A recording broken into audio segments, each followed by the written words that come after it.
The opening track on Rubber Soul has always felt like one of those classic songs you can just kind of feel in your bones, you know? With its playful bluesy beat and some cheeky lyrics, it kicks off the album with a mix of humor and swagger that's pure Beatles. But if you look closer, though, the story behind the song reveals how John Lennon and Paul McCartney were experimenting and riffing off each other's ideas in ways that pushed their songwriting into fresh territory. The first draft they came up with was basically a whole different song entirely.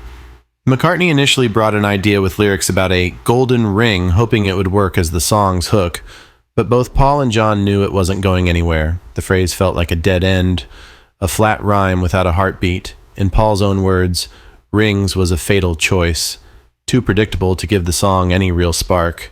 So as they often did, the two decided to step back, grab a cigarette, and let the answer come to them. Luckily, inspiration struck when Paul ditched the golden ring idea in favor of a bluesier phrase, "Drive my car." This was a much edgier image with double meanings that fit perfectly into the sly, tongue-in-cheek spirit they were after. The phrase itself was a nod to old blues slang where "drive my car" hinted at romance and, more implicitly, desire. Suddenly, the song had direction, transforming into a quirky story about a woman telling a man to be her driver, both literally and figuratively. Once the lyrics came together, the next step was figuring out the right musical approach. That's where George Harrison's influence came in.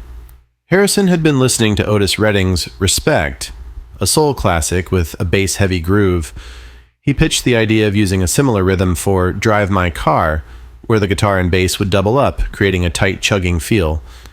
This sound wasn't typical for the Beatles up to that point, but it was a perfect fit for the sassy, playful lyrics. So Paul, as usual, took the lead in arranging the parts. He played bass and sang the lead, but he also layered in some piano. For his part, George handled the guitar riff, creating a bold sound that was almost like a playful call and response with Paul's bass. There's always been a bit of debate over who actually played the lead guitar on this track. Many believe it was George, but some think Paul may have taken over.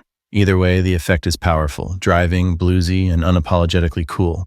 Drive My Car was recorded at Abbey Road Studios on October 13, 1965, in a session that stretched into the early morning hours.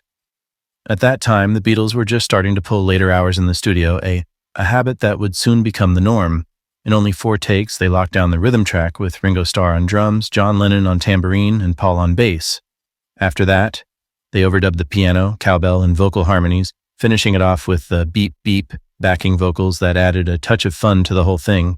Looking back, it's clear that Drive My Car marked a shift for the Beatles. They'd always been talented songwriters, but Rubber Soul showed they were ready to push past pop conventions, exploring new themes and sounds. The song is playful and upbeat, but it's also a bit cheeky, like it's giving a little wink to the listener that says, "Hey, we're having fun, but we're also taking you somewhere new."